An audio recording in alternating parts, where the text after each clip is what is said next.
Study IQ IAS, आपका selection हमारा mission. Hello everyone, Bharat सरकार इंडिया के न्यूक्लियर पावर सेक्टर में बड़े रिफॉर्म्स लाने वाली है। अब इन रिफॉर्म्स को किस तरीके से लाया जाएगा या 2025 में क्यों लाया जा रहा है, ये सब समझने के लिए आपको ये वीडियो एंड तक देखना बहुत जरूरी है। अब इंडिया का जो न्यूक्लियर पावर सेक्टर है आमतौर पे 2 लॉ से रेगुलेट होता है और सरकार चाहती है ऑनगोइंग विंटर सेशन में जो अभी चल रहा है इनमें इन लॉस को अमेंड किया जाए, यानी संशोधन किया जाए। अब आप सोच रहे होंगे इन लॉस को अमेंड करने की जरूरत अभी क्यों पड़ती है। उसके बहुत सॉलिड रीजन है।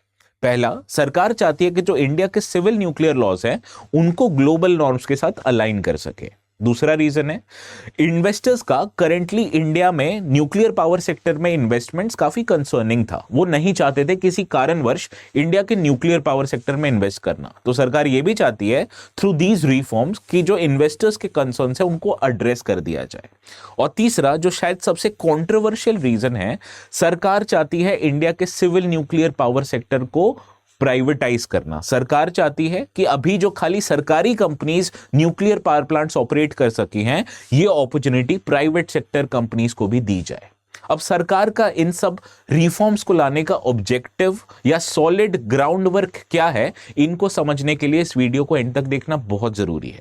और जो नोट्स मैं इन क्लासेस में यूज करता हूं, इनको डाउनलोड करने के लिए आप जा सकते हैं एक पर्टिकुलर टेलीग्राम चैनल पे जिसका नाम है ATS लाइव। आप टेलीग्राम ऐप खोलें, टॉप राइट हैंड कॉर्नर पे एक सर्च बार आता है, उसको क्लिक करके ATS लाइव लिखेंगे तो आपको चैनल दिख जाएगा। आप वहां से नोट्स डाउनलोड कर सकते हैं। और हां, इस चैनल को सब्सक्राइब करना ना भूलें।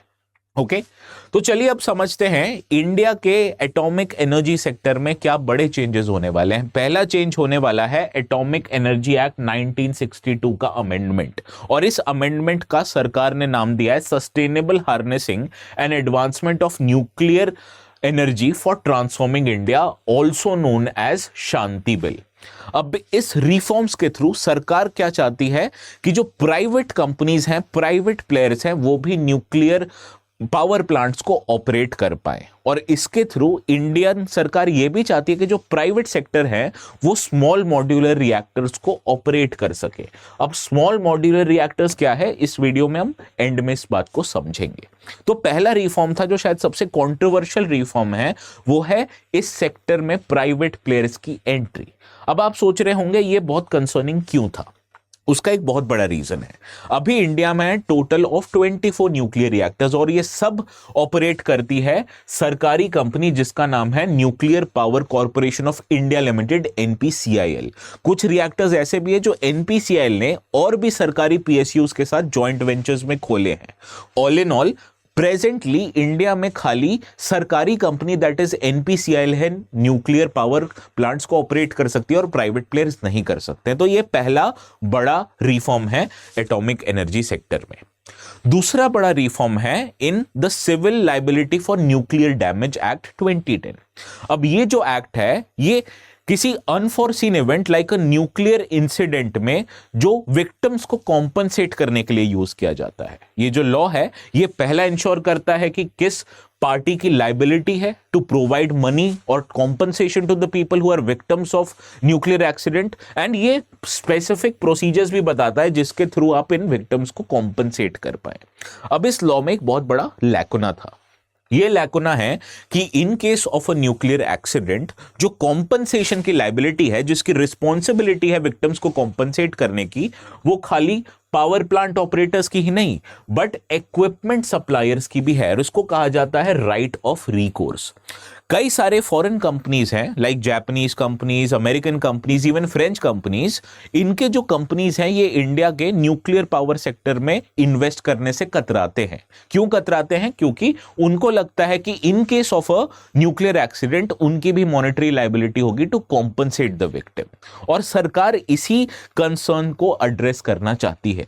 तो सरकार ने इस सिविल न्यूक्लियर लायबिलिटी एक्ट को अमेंड करके जो उनकी लायबिलिटी है उसको एक लिमिट कर रही है, जैसे कि जो मॉनेटरी लायबिलिटी है वो भी लिमिट होगी और किस टाइम तक इक्विपमेंट सप्लायर्स की लायबिलिटी होगी वो भी लिमिट कर दिया जाएगा सरकार द्वारा with an amendment to civil nuclear damage act of 2010। तो ये 2 बड़े रिफॉर्म है जो सरकार न्यूक्लियर पावर सेक्टर में कर रही है। अब आप सोच रहे होंगे रिफॉर्म्स को 2025 में करने की जरूरत क्या पड़ी। मैं आपको अच्छे से समझाता हूं। पहला रीजन है, सरकार चाहती है कि इंडिया में एनर्जी जनरेट करने के लिए, इलेक्ट्रिसिटी जनरेट करने के लिए slowly by slowly nuclear power को और भी यूज किया जाए। अगर आप प्रेजेंटली देखें तो इंडिया में 24 न्यूक्लियर रिएक्टर्स ऑपरेशनल हैं और ये सब मिला के 8.8 गीगावाट्स पावर जनरेट करते हैं। अब आप सोच रहे होंगे 8.8 गीगावाट्स इंडिया के टोटल पावर जनरेशन का कितना परसेंट होता है। अगर आप इस फ्लो चार्ट को देखें तो आप समझेंगे कि जो न्यूक्लियर पावर है बस 2% टोटल पावर सप्लाई देता है, वहीं coal power that is thermal power plant it gives as much as 60% of total power which is supplied in India. तो majority, more than majority which is power available in India, ये power provide करता है coal based thermal power plant, where as clean source of energy like nuclear it only provides 2% of power. On the other hand अगर आप major nuclear power generators को देखें तो US top पे है जो 100 गीगावाट्स पावर जनरेट करता है थ्रू न्यूक्लियर एनर्जी। सेकंड पे आता है फ्रांस हु जनरेट्स 65 गीगावाट और थर्ड पे आता है चाइना 58 गीगावाट्स। और अब इंडिया से कंपेयर करें तो इंडिया काफी कम न्यूक्लियर पावर जनरेट करता है थ्रू न्यूक्लियर एनर्जी। तो सरकार चाहती है इस शेयर को बढ़ाना और सरकार ने इसके लिए 2047 का एक टारगेट सेट कर रखा है। 2047 सरकार के कुछ पॉलिसीज के लिए बहुत इंपॉर्टेंट है क्योंकि 2047 होगा हमारी आजादी का 100 इयर्स। तो सरकार ने प्लान किया है कि by 2047 Indian government wants to generate as much as 100 gigawatts of power with the use of nuclear power। और इसके लिए खाली पब्लिक सेक्टर पर डिपेंड नहीं रहा जा सकता है, इसीलिए सरकार ने एटॉमिक एनर्जी एक्ट में अमेंड किया ताकि प्राइवेट सेक्टर भी न्यूक्लियर पावर प्लांट्स एस्टैब्लिश कर पाए, उनको ऑपरेट करके न्यूक्लियर पावर जनरेट कर पाए। अंडरस्टूड।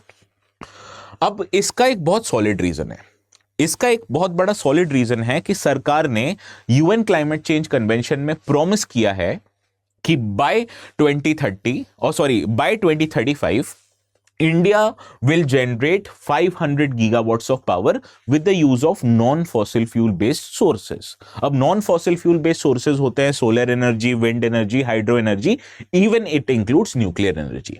अब सोलर और विंड एनर्जी जिन पे काफी एम्फेसिस है प्रेजेंटली गवर्नमेंट का, इनका एक बहुत बड़ा चैलेंज है। इस चैलेंज को कहा जाता है इंटरमिटेंसी।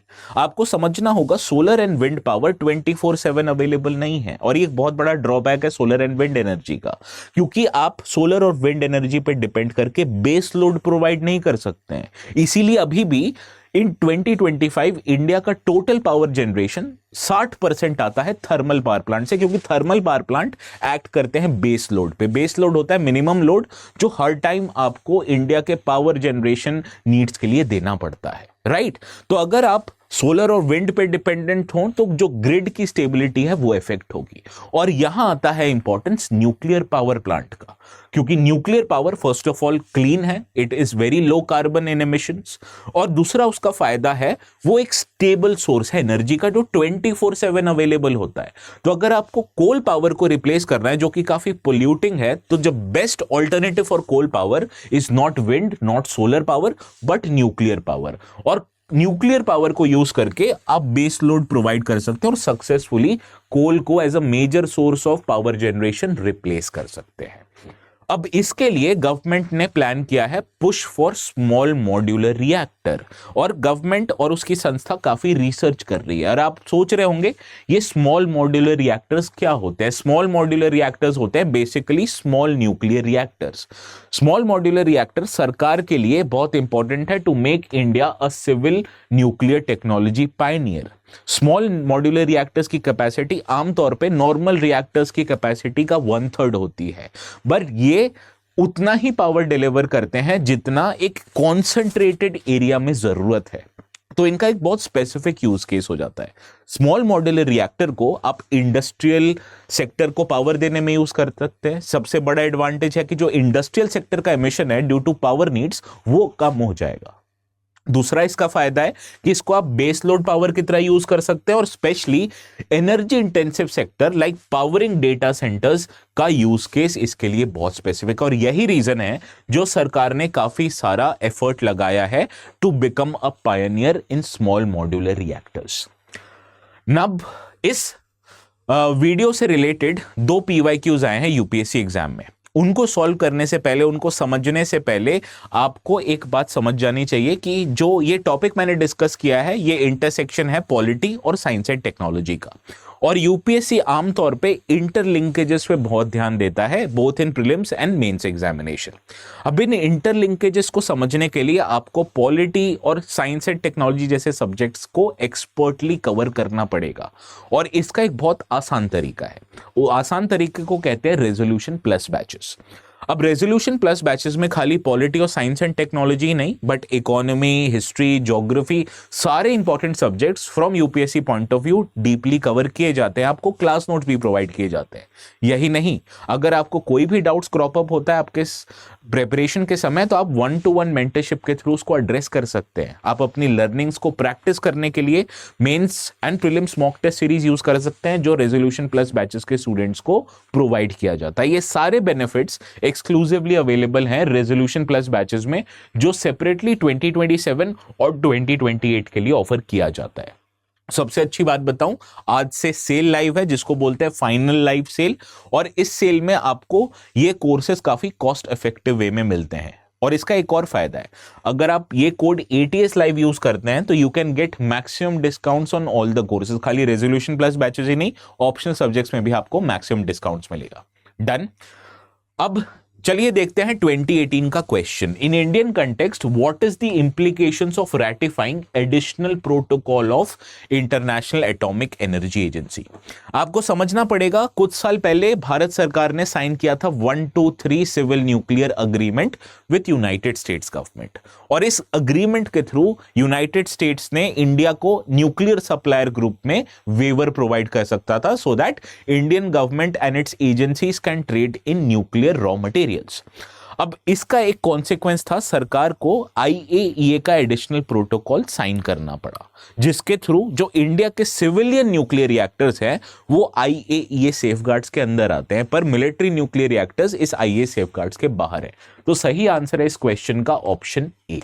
सिमिलरली 2020 में भी एक सिमिलर क्वेश्चन अपीयर हुआ था इन द यूपीएससी एग्जाम, पर इस क्वेश्चन को मैं यहां सॉल्व नहीं करूंगा। इस क्वेश्चन को सॉल्व करेंगे आप, और इसका सही जवाब देंगे कमेंट सेक्शन में।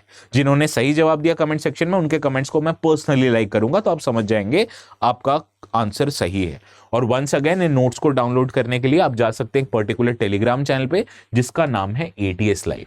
कोई भी डाउट्स आप इस चैनल पे मुझसे पूछ सकते हैं। Please have a very good night. Will see each other again on Monday. Done. Study IQ IAS, आपका सिलेक्शन हमारा मिशन।